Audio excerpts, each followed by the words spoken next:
There are three common things in 2025 that I am hearing Ecom founders talk about literally on a daily basis. And after helping over 150 brands, the issue is literally only getting worse. In fact, the majority of the current e-com space right now are experiencing three massive problems. Fortunately, if you're looking to scale or even just succeed in e-com this year in 2025 and onwards, you must solve these three issues. So in this video, I'm going to walk you through the three dreadful things that are plaguing your brand right now and how to overcome them so that you can beat 97% of your competition in 2025 and into next year. Now, the key to understanding the problems start with the financial aspect of the e-commerce and the unit economics. Now, this might sound super boring to you, and you might be the branding guy or the funny ad guy, but in reality, the profit and the unit economics of your brand is what is holding you back. I want to take an example that we did with a client that signed on with us back in March.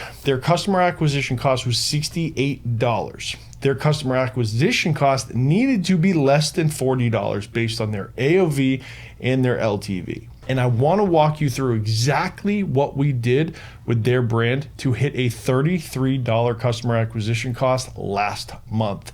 Let's hop into it. All right, so the unit economics of ecom is literally what you need to know. This is going to be the masterclass of a profit-first system that my team has created in order to scale ecom brands. This is so straightforward. Guys, if you're not exhausting this document here that you simply can recreate, it's your AOV, your LTV, your COGS, your credit card fees, just simple formulas. If you don't know this as a starting point to scale, you will never be able to effectively scale. The reason for that is because here is exactly what needs to happen as an outcome of your paid advertising efforts. This is critical. If you don't have these numbers, then you are just running ads with no North Star, no solution, no way to know when to scale, when to pull back, and what to do in terms of an outcome to help you hit your goal, because technically you really don't know your goal. You want to hit 1 million, you want to hit 5 million, but what needs to take place in order to get there? What are the steps, the building blocks of the foundation for scale?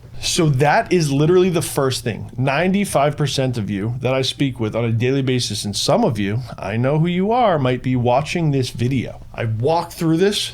This is the first thing. You are scaling with no North Star, no field goal post, no anything. This is number one. So let's get back into the account, because here is how we were able to scale this brand. So we came in, we pulled a 12-month historical analysis from January 2024 through the end of the year and into this year. As you guys can see, month-to-date ROAS 173, 2.46, 2.63, but from a standpoint, not necessarily profitable right there. But if you look at the AMER and their new customer acquisition costs, bleeding cash. Because one of the things is once you have your COGS and you have the last sheet that I showed you, which is this, you now are able to understand what you need to do from a volume perspective on the sales side to then cover your operating expenses. Guys, again, I know it's boring. You want to see the ads and the ones that are going to convert, but if you don't have this, you can't create those. So we had a 1.84, et cetera, $38 CAC. So last January, they were at a $64 CAC. So we have clearly almost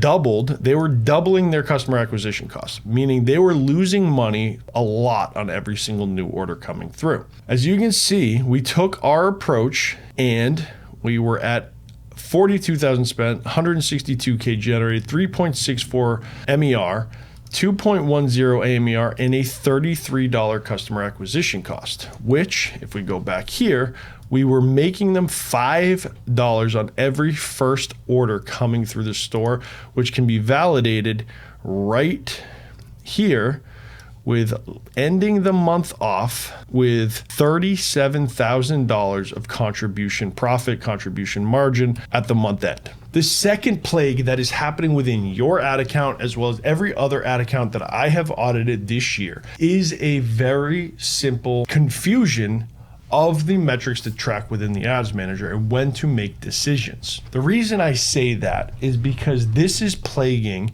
every ad account, is the overcomplication of your ad account. How many ads are you running right now? I'll wait.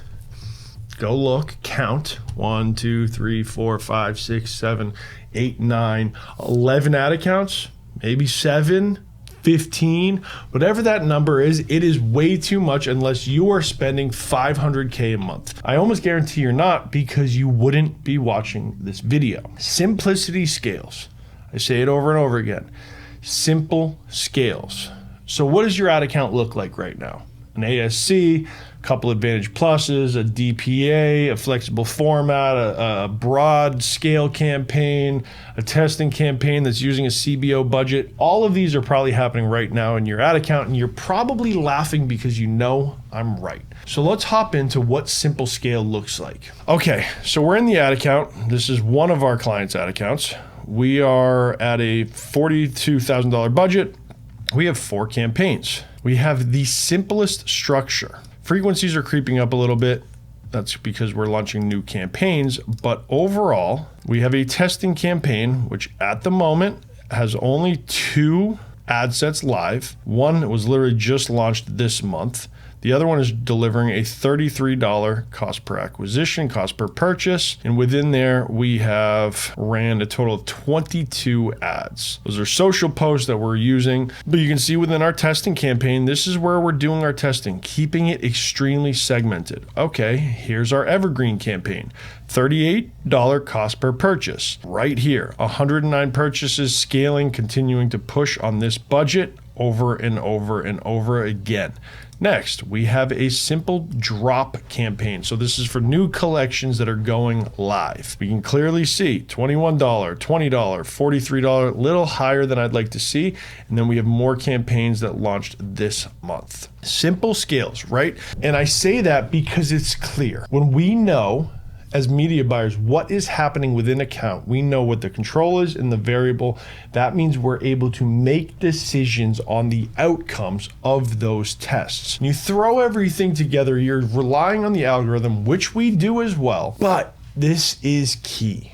The last thing that is killing me of all of your ad accounts is you're repurposing all of your different ads and you're not tracking the messaging that is resulting in a positive outcome for you. Therefore, I can almost promise you guys, especially if you've been following me for a while, you know this.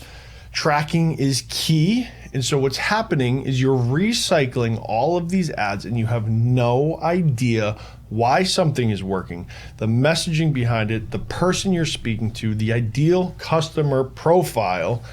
You know none of that. And so tracking is becoming extremely problematic for you. Is that correct? I assume you're probably nodding your head yes.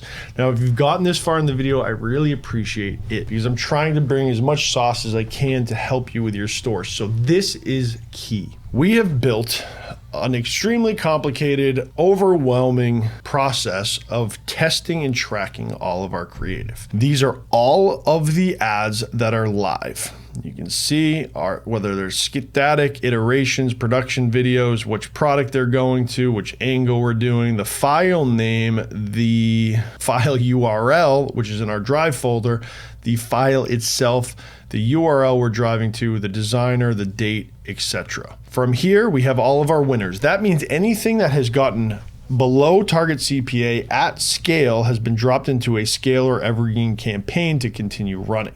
So what we're doing is we're able to then use AI to categorize all of these different angles, themes, and hooks to establish what is resonating within the audience. And if you watch this video right up here, you can see how we built an AI system to help continue to iterate with new concepts and iterations for our clients. Check that out, come back, let's finish this up. And so what we're easily able to do is trust builders, features, benefits, problem solutions, showcase what all of these different angles are and how they're resonating within the ad account. Once we do that, we start to take a really holistic view at who our clients' ideal customers are. And so with this brand, we are running a new sprint, why we want to do it, why we think it's going to work, what type of ads we're running, the promo associated with it, and we are making sure that all of these get approved before launching